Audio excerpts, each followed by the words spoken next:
ફરી આપની ગમતી પર આપનું અને ઇન્વેસ્ટ PMSના હર્ષલ દસાણી હવે આપણી સાથે ચર્ચામાં જોડાઈ ગયા છે. હર્ષલ, ગુડ આફ્ટરનૂન, સ્વાગત છે આપનું. અને એક વ્યૂ માર્કેટ માટે સૌથી પહેલાં, કારણ કે જે રીતે એક જોઈ રહ્યા છે ઘણા બધું એક જે ડેવલપમેન્ટ છે ઓન ડેલી બેસિસ આપણને એક જીઓપોલિટિકલ ફ્રન્ટ પર જે છે ખાસ કરીને બનતું જોઈ રહ્યા છે. અને વેસ્ટ એશિયા વોર, ટ્રમ્પ તરફથી કોઈ સ્ટેટમેન્ટ્સ, એમાં ફરી કોઈ બદલાવ ઓવરનાઇટ આપણને જોવા મળે છે. અને સાથે ગઈકાલે ઈરાન તરફથી પણ ઇનફેક્ટ એક સીઝ ફાયરને લઈને અમુક કન્ડિશન્સને લઈને સ્ટેટમેન્ટ જોયા હતા. એની સાથે સાથે ભારતીય બજાર માટે આ એક જે ટેન્શન, આ એક અનસર્ટિનિટી જે છે એ તો અક્રોસ ધ ગ્લોબ છે, પરંતુ ભારતીય બજાર માટે મહત્વનું છે ઓવર ધ વીકેન્ડ જે આપણને એક શરૂઆત થઈ છે Q4 અર્નિંગ્સ, જેને હવે આ સપ્તાહ TCSના નંબર સાથે શરૂઆત જોશું. પરંતુ બેંક્સ, ફાઇનાન્સ, આ બધા પર આપણે એક સેક્ટર વાઇઝ ચર્ચા કરીએ. પરંતુ અત્યારે બજારને કઈ રીતે આપ જોઈ રહ્યા છો આ પરિસ્થિતિ વચ્ચે? Firstly good afternoon, thank you so much મને બોલાવવા માટે. અને જે તમે કીધું બજારના ઉપર, તો અત્યારે તમે જોવા જશો તો ઓવરઓલ તમને દેખાશે કે હા, થોડું ઘણું બજારમાં સેલિંગ આવી રહ્યું છે, ઉપરથી થોડું ઘણું સેલિંગ આવે છે, પણ ઓવરઓલ તમે જોશો ને તો આપણે નીચે એક કુશન બેસી ગયું. અત્યારે જેવું માર્કેટ સેલિંગ આવી રહ્યું છે, સવારે તમે જોશો તો માર્કેટ વેચાઈ જાય છે, પણ થોડું નીચેથી બાઇંગ આવી જાય છે. અને કોઈ બી ગુડ ન્યૂઝ ટ્રિગર થાય છે, એક હોપ બી ટ્રિગર થાય છે, તો તમને દેખાઈ રહ્યું છે કે એના અંદર બહુ સારું બાઇંગ આવતા દેખાઈ રહ્યું છે. જબકી નેગેટિવ ન્યૂઝ પર એટલું મોટું સેલિંગ હવે આવતું દેખાતું નથી. તો આનું એક સિમ્પલ રીઝન છે ક્રૂડ ઓઇલ. ક્રૂડ ઓઇલ આ વોરનું સૌથી મોટું પેરામીટર છે જેને તમને ટ્રેક કરતું રહેવાનું છે. અગર ક્રૂડ ઓઇલ $110 નીચે બેસેલું રહેશે તો અત્યારે કોઈ બી નાની ગુડ ન્યૂઝ બી કે કોઈ બી એક નાનું સેન્ટિમેન્ટલ શિફ્ટ કે હા વાત ચાલુ થઈ ગઈ છે, એ માર્કેટના અંદર એક બાઇંગ ટ્રિગર કરશે. પણ ઓવરઓલ જ્યાં સુધી ક્રૂડ ઓઇલ 110 નીચે છે ત્યાં સુધી જ આ રહેશે. અગર કાલે જઈને કોઈ વોરના અંદર એસ્કેલેશન થઈ ગયું થોડું એક્સ્ટ્રીમ લેવલ પર, જેના અંદર તમે લોકોએ જોયું કે ફોર એક્ઝામ્પલ ક્રૂડ 110 ક્રોસ કરીને 120 130 ની તરફ વહી ગયું, તો હા માર્કેટના અંદર એક ઓવરઓલ સેલ ઓફ જોવામાં આવી શકે છે. પણ અત્યારે અગર તમે મને ફંડામેન્ટલી વાત કહેશો તો માર્કેટે હવે એક બેઝ પકડી લીધું છે. ને તમે અત્યારે અગર USD INR બી જોવા જશો તો USD INR 95.2 સુધીનું હાઈ માનીને આવ્યું છે અને અત્યારે પાછું 93 લેવલ પર સેટલ ઓફ થઈ રહ્યું છે. એમ જોવા જશો તો એમ તો બહુ મોટું વીકનેસ આવી ગયું છે, કેમ કે ક્યાંથી 85 થી ચાલુ થયું છે અને નોન સ્ટોપ 95 સુધી એનું USD INR વીક થતું ગયું. પણ ઓવરઓલ અત્યારે જોશો તો એક થોડુંક સેન્ટિમેન્ટલ રાહત છે. સૌથી મોટું અત્યારે જે બજારના અંદર પ્રોબ્લેમ છે એ છે FII નું સેલિંગ. કાલનું બી તમે FII નું સેલિંગ ફિગર જોશો તો લગભગ 8,500 કરોડનું એ લોકો સેલિંગ કરીને વયા ગયા છે. તો ઓવરઓલ જ્યાં સુધી FII નું સેલિંગ રહેશે, માર્કેટના અંદર થોડું પેનિક છે. પણ તમે એક ચીજ ઓબ્ઝર્વ કરી શકો છો કે નીચેના લેવલથી હરરોજ બાઇંગ આવી રહી છે. ઓવરઓલ અત્યારે માર્કેટ એક કુશન બની ગયું છે. આ પોઈન્ટ પર તમને હવે આઈ થિંક જે મારો હેવીલી બેરિશ વ્યૂ હતો એ અત્યારે હવે ચેન્જ થઈને થોડું કોન્શિયસલી બેરિશ થઈ ગયો છે કે ભાઈ હવે અહીંયાથી બહુ મોટી ડાઉનસાઇડ છે નહીં, મોટામાં મોટું કે અહીંયાથી આ લોકોએ એકદમ અનનેસેસરી પાવર ગ્રીડ્સને વગેરે પર અટેક કરી નાખ્યું તો નિફ્ટી કદાચ અનધર 5-10% સ્લિપ થઈ શકે છે મેક્સિમમ. બટ એનાથી વધારે કોઈ મને બહુ મોટું સેલ ઓફ અને એ બધું નથી દેખાતું. જે મેક્સિમમ ડાઉનસાઇડ હતી એ પતી ગઈ છે. અને આજે Q4 ના રિઝલ્ટ તમે કહી રહ્યા છો, Q4 ના result are going to be a very big positive trigger. કેમ કે આજે વોર ચાલુ થઈ છે, માર્ચ મહિનામાં ચાલુ થઈ છે, તો એક મહિનો તો જે રિઝલ્ટમાં આવવાનું છે ખરાબ થવાનો છે, કેમ કે માર્ચ મહિનામાં ક્રૂડ ઓઇલના પ્રાઇસ સ્પાઇક થવાના ચાલુ થઈ ગયા હતા. પણ ઓવરઓલ તમે જોશો તો રિઝલ્ટ ઠીક આવી રહ્યા છે, કઈ એટલું બહુ મોટું ઇમ્પેક્ટ નથી આવી રહ્યું. અને રિઝલ્ટના કમ્પેરિઝનમાં અગર તમે જોશો તો સ્ટોક્સ કાફી કરેક્ટેડ છે. તો અત્યારે કોઈ બી સારું પોઝિટિવ રિઝલ્ટ આવ્યું તો એ સ્ટોકના અંદર બહુ મોટી બાઇંગ ટ્રિગર કરી શકે છે. અને અત્યારે કોઈ અગર બહુ મોટું નેગેટિવ રિઝલ્ટ આવી બી ગયું તો સ્ટોકના અંદર મોટી 4-5% એડિશનલ સેલ ઓફ આવશે, કેમ કે ઓલરેડી સ્ટોક્સે પરફોર્મ કર્યું નથી. પ્લસ ઈરાન ઇઝરાયલ વોરના કારણે સ્ટોક ઓલરેડી ડાઉન છે. તો નેગેટિવ ન્યૂઝથી સ્ટોક્સમાં થોડી ઘણી સેલિંગ આવવી જોઈએ, પણ એક પોઝિટિવ રિઝલ્ટ કોઈએ નાખી દીધું તો સ્ટોકના અંદર તમને એક કન્ટિન્યુઅસ સારી બાઇંગ આવતી દેખાશે. સો ઓવરઓલ મારો વ્યૂ અત્યારે એકદમ હેવીલી નેગેટિવ થી થોડું કોન્શિયસલી નેગેટિવ છું. Probably we are moving into a neutral zone now. તો નવડો લાઈક વ્યૂ સરસ. માર્કેટ માટે જે જીઓપોલિટિકલ ડેવલપમેન્ટ્સ ક્રૂડને લઈને બજાર માટે બનતો જોઈ રહ્યા છે. હર્ષલ, એક સેક્ટર સ્પેસિફિક શરૂઆત કરવી છે, જે રીતે મેં જણાવ્યું હતું બેંક્સ અને NBFC સાથે, કારણ કે ગઈકાલના માર્કેટમાં એક રે ઓફ હોપ અને જે બિઝનેસ અપડેટ્સની શરૂઆત થઈ છે ઘણી પોઝિટિવ બેંકો દ્વારા. જો કે આજે એક પ્રોફિટ બુકિંગ બતાવી રહ્યું છે આ બધા સ્ટોક્સ, પરંતુ તમે HDFC bank, Axis bank, RBL bank, in fact BOBના જે અપડેટ્સ જુઓ, NBFCsમાંથી L&T ફાઇનાન્સ, બજાજ ફાઇનાન્સના જે રીતે આપણને અપડેટ્સ આવતા જોઈ રહ્યા છે. આ સિવાય ઓવરઓલ જોવા જઈએ સેક્ટર સ્પેસિફિક અને અપડેટ્સ જે અત્યાર સુધી આપણા સામે આવી રહી છે, કઈ રીતના આ સેક્ટરને, બેંક્સ, NBFC સ્પેસને આપ જોઈ રહ્યા છો? ઓવરઓલ મારો જ્યાંથી આપણે આ શો પર વાત કરવાની ચાલુ કરી છે, ઓવરઓલ મારા બે જ ફેવરેટ સેક્ટર છે. એક છે મેટલ્સ અને એક છે તમારું ફાઇનાન્સ, સ્પેસિફિકલી બેંક્સ. તો મને બેંક્સના ઉપર હું ઘણો બોલીશ છું. પણ સ્પેસિફિકલી અગર તમે જોશો ને તો પ્રાઇવેટ બેંક્સના અંદર એચડીએફસી, એક્સિસ, આઈસીઆઈસીઆઈ, કોટક, એ લોકોએ લાસ્ટ 3-4 વર્ષથી કઈ ગ્રેટ સારું પરફોર્મન્સ આપ્યું નથી. આ લોકો બધા એક જ રેન્જના અંદર કન્સોલિડેટ થઈ ગયા હતા. અને આ લોકોના હવે જે Q4ના રિઝલ્ટ આવી રહ્યા છે, હોપફુલી એમાં એક રે ઓફ હોપ છે કે આના અંદર આ લોકો એક સારું બાઉન્સ બેક આપી શકે. પણ મને અગર તમે પર્સનલી પૂછવા જશો ને તો મને લાર્જ પ્રાઇવેટ બેંક્સ કરતા વધારે મારા માટે અટ્રેક્ટિવ છે પીએસયુ બેંક્સ. મને PSU banks personally private banks કરતા વધારે ગમે છે, કેમ કે એના વેલ્યુએશન્સ બહુ સારા છે અને એ લોકોનું છે ને રિઝલ્ટના અંદર તમને ગ્રોથ વધારે દેખાશે, કેમ કે એ લોકો સારાથી ખરાબના તરફ ખરાબથી સારા તરફ મૂવ કરી રહ્યા છે. તો એના અંદર તમને જે રિઝલ્ટનું અપડેટ અને બિઝનેસ અપડેટ આવશે બહુ ઘણું સારું દેખાતું આવશે. તો મારું પર્સનલી વ્યૂ અગર તમે જોવા જશો તો હું પીએસયુ બેંક્સ પર પ્રાઇવેટ બેંક્સ કરતા વધારે બુલિશ છું. અગર તમને પ્રાઇવેટ બેંક્સ પર જ બેટ કરવું છે તો મારું પ્રાઇવેટ બેંક્સના અંદર ઓપિનિયન છે કે ઓવરઓલ મને લાગે છે કે જે સ્મોલ કેપ પ્રાઇવેટ બેંક્સ છે એ વધારે અટ્રેક્ટિવ ઓપોર્ચ્યુનિટીઝ આપી રહ્યા છે rather than the large cap private banks. હમણાં એચડીએફસી નું જ્યારથી ન્યૂઝ આવી છે ને, ઓવરઓલ સેન્ટિમેન્ટ ખરાબ થઈ ગયું છે. બીકોઝ એચડીએફસી અને તમે આ કોઈ બી મોટી બેંક્સ પકડી લો, આ લોકોના અંદર મેજર શેર હોલ્ડિંગ એફઆઈઆઈસ નું હોય અને આ લોકોને કોઈ બી કોર્પોરેટ ગવર્નન્સ રિલેટેડ ઇશ્યુઝ આવે ને તો એનાથી ઘણું પ્રોબ્લેમ થઈ જાય. એ લોકો they generally tend to stay away કે ભાઈ આના અંદર કોર્પોરેટ ગવર્નન્સ ઇશ્યુ આવી ગયો છે તો એનાથી એફઆઈઆઈસ થોડું ડિસ્ટન્સ મેન્ટેન કરે. તો ઓવરઓલ એચડીએફસી બેંકના અંદર છે ને અત્યારે થોડી ઘણી બાઇંગ આવી ગઈ છે. એચડીએફસી બેંક ક્યાં 1000 લેવલના ઉપર ટ્રેડ કરી દીધું ને ક્યાં અત્યારે 700 ના રેન્જમાં આવી ગયું છે અને આ લાર્જ કેપ બેંક આટલું મોટું કરેક્ટ થઈ ગયું છે. તો ઓવરઓલ તમે જોશો તો બેંકનું મને લાગે છે કે રિઝલ્ટ ફેન્ટાસ્ટિક આવશે. એ લોકોનું જે ક્રેડિટ ગ્રોથ છે એ એકદમ ઓનલાઈન છે. એ લોકોનું ક્રેડિટ ગ્રોથ એકદમ સુપર ચાલી રહ્યું છે. ખાલી પ્રોબ્લેમ આવી રહ્યું છે ડિપોઝિટ ગ્રોથના અંદર, કેમ કે ડિપોઝિટ ગ્રોથ થોડું સ્લો થઈ ગયું છે. એ લોકોને આ ફિગર આઉટ કરવું, ફંડનું સોર્સ ફિગર આઉટ કરવું થોડું ઘણું ડિફિકલ્ટ થઈ જશે. પણ ઓવરઓલ અગર તમે મને પૂછો તો banking is also one of those sectors જે આ વોરથી બહુ ખાસ કંઈક અફેક્ટેડ થયું નથી.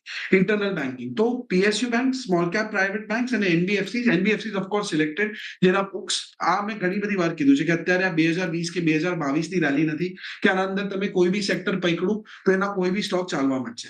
આના અંદર તમને બહુ સ્પેસિફિક રહેવું પડશે ઓન ધોઝ કંપનીઝ જેનું મેનેજમેન્ટ એકદમ ક્લીન છે, જેનું ટોપ લાઈન અને બોટમ લાઈનમાં ગ્રોથ થયું છે. પીએસયુ બેંક્સના અંદર તમે જોવા જશો તો આઈઓબી થઈ ગયું, તમારું પીએનબી થઈ ગયું, પીએસબી થઈ ગયું, આ લોકોની બુક્સ ક્લીન નથી તો આ લોકો તમને પરફોર્મન્સ આપતા દેખાશે નહીં. જબકી તમે એસબીઆઈ ચેક કરશો, યુનિયન બેંક ચેક કરશો, તમે તમારું બેંક ઓફ મહારાષ્ટ્ર ચેક કરશો, આ બધા બહુ સુપર રિઝલ્ટ આપી રહ્યા કેમ કે આ લોકોની બુક્સ ક્લીન છે, આ લોકોના રિઝલ્ટ સારા છે, તો આ લોકોના સ્ટોકના અંદર તમને ગ્રોથ દેખાઈ રહી છે. તો તમને બહુ સિલેક્ટિવ રહેવું પડશે, સ્પેસિફિકલી એનબીએફસીમાં, સ્મોલ પ્રાઇવેટ બેંક્સમાં અને પીએસયુ બેંક્સમાં. અને finance overall as a sector I am expecting fantastic quarter અને fantastic performance from your also. એક વ્યૂ ઓવરઓલ બેંક્સ અને ફિનાન્શિયલ સ્પેસ પર ઓવરઓલ એક વ્યૂ તમે મેટલનું મેન્શન કર્યું હર્ષલ, એટલે ખાસ મારે હિન્ડાલ્કો, વેદાંતા આ બધા માટે એક વ્યૂ લેવો છે કારણ કે આજે એક હિન્ડાલ્કો જોઈએ તો ટોપ ગેનર્સમાંથી આપણે નિફ્ટીમાં જોઈ રહ્યા છીએ, વેરેઝ વેદાંતા એફ&ઓના ટોપ ગેનર્સમાં છે કારણ કે મેજરલી આજનું જે રિએક્શન છે જે જેપી મોર્ગન દ્વારા જે રિપોર્ટ આવ્યો છે અહીંયાથી એલ્યુમિનિયમ કંપનીઓ માટે, આ બધા આ કંપનીઓને અપગ્રેડ કરી રહ્યા છે, રેટિંગ અપગ્રેડ કર્યા છે, ઓવરવેટ રેટિંગ આપ્યા છે જે ન્યુટ્રલ હતા હિન્ડાલ્કો વેદાંતા પર અને ટાર્ગેટ રેઝ કરી રહ્યા છે, એટલે ખાસું પોઝિટિવ એક્શન છે. અને કઈ રીતે જોઈ રહ્યા છો હિન્ડાલ્કો, વેદાંતા જોઈએ, એલ્યુમિનિયમ કંપનીઓ જોઈએ, મેટલ એઝ અ સ્પેસ, કારણ કે તમે એનું પણ મેન્શન કર્યું. તમે મેટલ્સ પર્સનલી મારું સૌથી પહેલું ફેવરેટ સેક્ટર છે, બેંક્સ મેટલ્સ પછી આવે છે.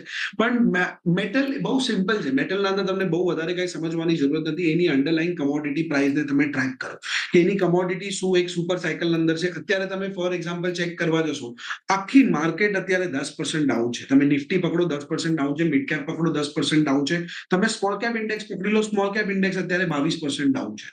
એક મેટલના સ્ટોક્સ તમે જોઈ લો, for example National Aluminium all time high પર આવીને ઉભું છે. હિન્ડાલ્કો તમે પકડી લો, તમે વેદાંતા પકડી લો, આ બધા સ્ટોક્સના અંદર એટલું મોટું તમને કરેક્શન આવતા દેખાશે નહીં, કેમ કે નેશનલ એલ્યુમિનિયમ ચાલે છે એલ્યુમિનિયમના પ્રાઇસના ઉપર.